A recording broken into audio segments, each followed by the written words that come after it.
Hi guys, good evening and welcome back once again to The Edward. I'm your host Eddie, and in tonight's video I will be discussing what I thought of the latest and great episode of AMC's The Walking Dead.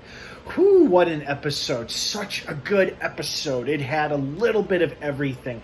Excellent character conflict and drama, balanced out with some pretty solid zombie action and kills, and then unfortunately with some action that resulted in some characters dying, even though they were people we didn't care about that much because we had only met them for the first 2 episodes of this season. So, before I get into all that, of course, please be warned, even though I may have just spoiled a few things for you, so I'm sorry. Please be warned for the rest of this video. I will be discussing spoilers, plot details, character stuff, all that jazz. That being said, you have been warned. So let's just dive right back into it. First and foremost, I loved the way this episode ended. I gotta say, I am surprised Alden made it. Like, I could have sworn when I saw the trailer for Season 11 drop a few months ago for the online Comic-Con event, and there was this shot of somebody's bare arm being ripped into by a walker, but we couldn't see whose arm it was. I could have sworn it was Alden, but it turned out to be the woman, Agatha, instead, who sacrificed herself so that the others could get away.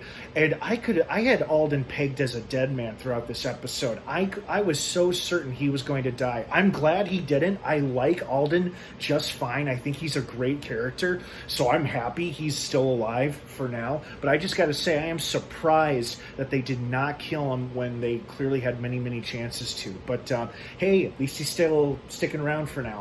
I also loved the fact that the person who ended up saving Maggie from a Reaper was Negan. I was hoping, and I was suspicious, and I had been hoping that we would get a moment or a scene like this at some point this season, whether it was beginning of the season or some point later as the show goes on, where there's an instance where Negan saves Maggie's life on 1 or 2 occasions. And hell, he did it twice tonight. He saved her from the Reaper, and then he shoved her and himself out of the way before that little grenade thing could go off and blow their faces off.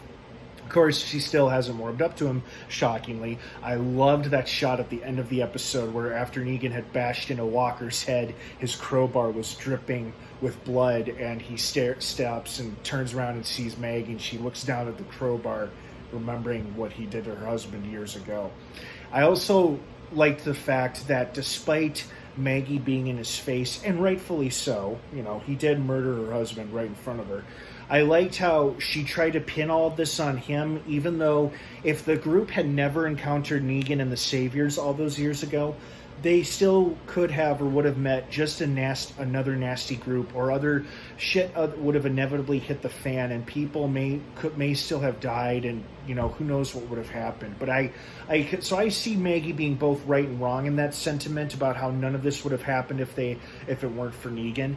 Technically she's right, technically she's wrong, but what I really loved in that scene was Negan looking at her, staring at her like, yeah, you kind of got a point, but at the same time he's like, you still have to make a choice, Maggie. Instead of arguing with her, he was like, hey, we need to make a decision about Alden here. Do we leave him behind or do we keep moving forward? So I really liked that. And then I also really love the scenes with the kids, because it's like, oh my God, we have the offspring of Rick and Michonne and Maggie and Glenn all hanging out together, doing stuff that kids do, including meals. And they're all talking about what life is like in the apocalypse and having heroes for parents, and the necessity of what parents have to do and say to protect them, even though all the kids clearly know what's going on in these very real life and death situations. And I really enjoyed that. Not only are the kid actors awesome in all their respective parts, but it's like, oh my God, we're having like a mini original cast reunion with the offspring of all these legacy characters hanging out together. So that really warmed my heart.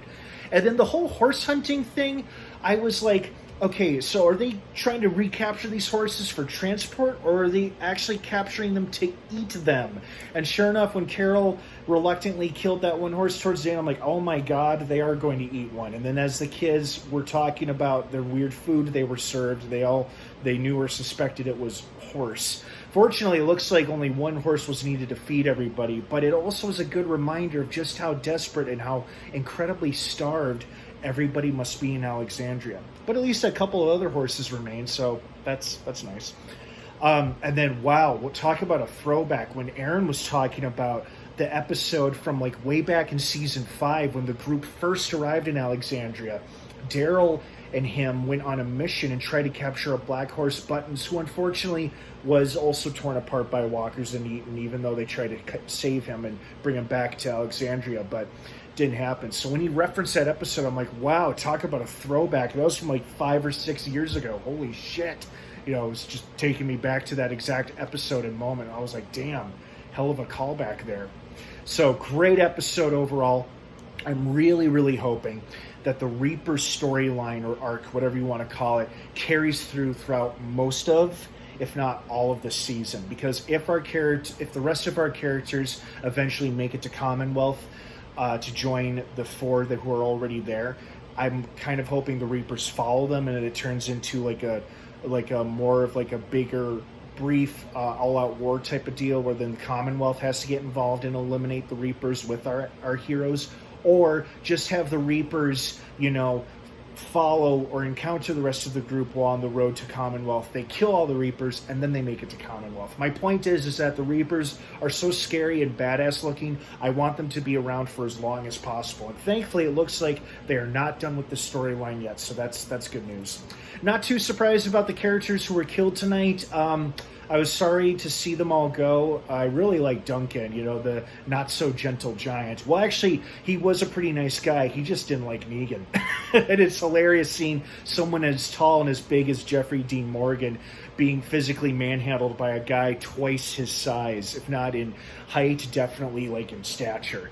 But sad to see him go. Also, Cole went out a pretty nasty way, just a big old nasty throat slit, so ouch. Great episode overall. This season is on a roll so far, and I love it. And they are, in my opinion, they are keeping their promises and their teases, which was they were promising an exciting, action-packed, dramatic, great final season, and so far so good. So I hope you guys are enjoying it and feel exactly the same way I do. What do you think? What did you think about this episode? I'd love to hear your thoughts and feelings on it. Thank you so much for joining me for another enthusiastic episode review on the Edward.